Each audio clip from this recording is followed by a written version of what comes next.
একটি 4 স্ট্রোক ইঞ্জিনের main parts. আর 4 stroke হলো সাকশন, কম্প্রেশন, পাওয়ার, এক্সজস্ট। এই 4টা স্ট্রোক নিয়ে একটি শক্তি উৎপন্ন করে, এজন্য এই ইঞ্জিনকে বলা হয় 4 স্ট্রোক ইঞ্জিন। এই 4 স্ট্রোক ইঞ্জিনের বিভিন্ন প্রধান পার্টসগুলার নিয়ে কথা বলতেছি। মনোযোগ দিয়ে সবাই শুনবেন এবং ভিডিওটিতে একটি লাইক দিবেন। ইঞ্জিন ব্লক, এটা হলো ইঞ্জিনের ফাউন্ডেশন। এই ব্লকের মধ্যেই থাকে piston, piston ring, engine head এবং প্লাই হুইল, গিয়ার বক্স এই ব্লকের সাথে সেটিং করা হয়। তো ইঞ্জিনের সব কিছু ব্লকের উপরে সেট করা হয়, তাই এটাকে ফাউন্ডেশন অফ ইঞ্জিন বলা হয়। ইঞ্জিন হেড, ইঞ্জিন হেড, এই হেডের মধ্যে থাকে হলো ইঞ্জিন ভাল্ব, অনেক ক্ষেত্রে ক্যামশ্যাফট, রকার আর্ম, এবং এই হেড থাকে ইঞ্জিন ব্লকের মধ্যে লাগানো থাকে, নাট বল্টু দিয়ে লাগানো থাকে। এবং এখানে ইঞ্জেক্টর সেট করা হয়, ম্যানিফোল্ড, এক্সজস্ট ম্যানিফোল্ডও এই হেডের মধ্যে লাগানো হয়। তারপরে আসেন পিস্টন। পিস্টন হলো ইঞ্জিনের হার্ট বলে অভিহিত। ইয়ার সিলিন্ডার লাইনারের ভিতরে থাকে এবং ক্র্যাঙ্কশ্যাফট কানেক্টিং সহ যে ক্র্যাঙ্কশ্যাফটের সাথে কানেক্টিংয়ের মাধ্যমে পিস্টনকে সংযোগ করা হয়। এলো পিস্টন। তারপর যে ক্যাম্পশ্যাফট, ক্যাম্পশ্যাফট থাকে কখনো কোনো ইঞ্জিনে থাকে ইঞ্জিন ব্লকে, কোনো ইঞ্জিনে থাকে ইঞ্জিন হেডে। এই ক্যাম্পশ্যাফট চেইন অথবা গিয়ার অথবা বেল্টের মাধ্যমে অপারেট হয় এবং ইয়ার কাজ হল ইঞ্জিনের ভাল্ব, এক্সজস্ট এবং ইনটেক ভাল্বকে খোলা ফিটিংয়ের কাজ করে, যার মাধ্যমে ইঞ্জিনে ইনটেকে এয়ার ঢুকে প্রবেশ করে এবং এক্সজস্ট মাধ্যমে এয়ার বাইর হয়। কানেক্টিং রড, কানেক্টিং রড হলো ইঞ্জিনের মধ্যে পিস্টন এবং ক্র্যাঙ্কশ্যাফট মধ্যে সংযোগ স্থাপন করে এই কানেক্টিং রডের মাধ্যমে।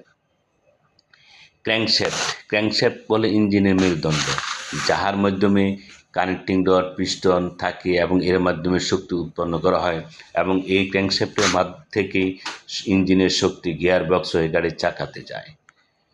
ইঞ্জিন ভাল্ব, ইঞ্জিন ভাল্ব হলো ইঞ্জিনের হেডে অবস্থান করে, ইহার মাধ্যমে ইনটেক এবং এক্সজস্ট ভাল্ব থাকে। এই ভাল্বের মাধ্যমে ইঞ্জিনের ভিতরে ইনটেকে এয়ার প্রবেশ করে এবং এক্সজস্টের গরম বাতাস বাইর হয়। এটা হলো ইনজেক্টর। ডিজেল ইঞ্জিনের ইনজেক্টর ফুয়েল সিস্টেমের একটা অংশ, যাহার মাধ্যমে কম্বাসন চেম্বারে ফুয়েল স্প্রে করা হয়। এটা টার্বোচার্জার, টার্বোচার্জার বিশেষ করে ডিজেল ইঞ্জিনে ব্যবহার করা হয় এবং এটা হলো এক্সট্রা পাওয়ার। এক্সট্রা পাওয়ার এর মাধ্যমে ইনটেকে ইনটেক যে বাতাস ইঞ্জিনে প্রবেশ করা হয়, তাহা চাপে প্রেসারে ইঞ্জিনের ভিতরে বাতাস প্রবেশ করানো হয়, যার মধ্যে ইঞ্জিনের শক্তি আরও অনেক গুণ বেড়ে যায়। এটি হলো অয়েল পাম্প। অয়েল পাম্প হলো ইঞ্জিনের আরেকটি হার্ট, যার মাধ্যমে বলা হয়েছে যে ইঞ্জিনের মধ্যে বিভিন্ন মুভেবল যন্ত্রাংশগুলোতে ইঞ্জিন অয়েল লুব্রিক্যান্ট সরবরাহ করে এই অয়েল পাম্পের মাধ্যমে। অয়েল পাম্প অধিকাংশ ক্ষেত্রে ইঞ্জিনের ব্লকে থাকে। ওয়াটার পাম্প, ওয়াটার পাম্প হলো ইঞ্জিনের কুলিং সিস্টেমের অংশ, যাহা রেডিয়েটর থেকে পানি ইঞ্জিনের ভিতরে সরবরাহ করে, যাহা ইঞ্জিনের তাপ নিয়ন্ত্রণ করে। এ হলো রেডিয়েটর, এর মাধ্যমে ইঞ্জিনের পানিকে সংরক্ষণ করে এবং ওয়াটার পাম্পের মাধ্যমে ইঞ্জিনের সার্কুলেশন করে আবার সেই রেডিয়েটরের পানি প্রবেশ করে। এখানে অনেক সময় রেডিয়েটর ফ্যান থাকে, যাহা রেডিয়েটর পানিকে ঠান্ডা করে। তার ফ্লাই হুইল, ফ্লাই হুইল হলো ইঞ্জিনকে ব্যালেন্স করে এবং এই ফ্লাই হুইলের মাধ্যমে দেখা যাচ্ছে যে ইঞ্জিনের শক্তি ট্রান্সফার করার জন্য অনেক ক্ষেত্রে ফ্লাই হুইলে গিয়ার বক্স সেটিং হয়, clutch plate, pressure plate setting হয়, যার মাধ্যমে ইঞ্জিনের শক্তিকে গিয়ার বক্সের মাধ্যমে চাকায় সরবরাহ করে, যার মাধ্যমে গাড়ি চলাচল করে। এরপর টাইমিং পিনিয়াম, টাইমিং পিনিয়াম হলো ইঞ্জিনের টাইমিং সিস্টেমের একটি গুরুত্বপূর্ণ অংশ, যা ফুয়েল টাইমিং এবং বাল্ব টাইমিংয়ে এই গিয়ারগুলো ব্যবহার করা হয়। এক এক ক্ষেত্রে কোনো ক্ষেত্রে টাইমিং বেল্ট আছে এবং টাইমিং চেনও আছে। এটা হলো এক্সজস্ট ম্যানিফোল্ড। এক্সজস্ট ম্যানিফোল্ড হেডে লাগানো থাকে এবং এই এক্সজস্ট ম্যানিফোল্ড দিয়েই ইঞ্জিনের গরম বাতাস বের হয়।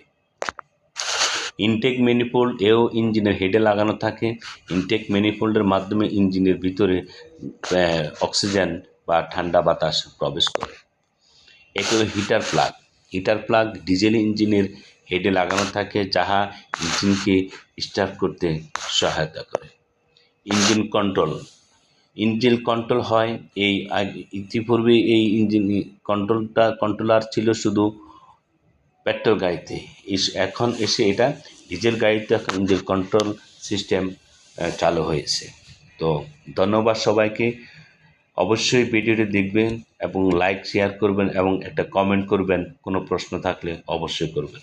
ধন্যবাদ সবাইকে। আসসালামু আলাইকুম।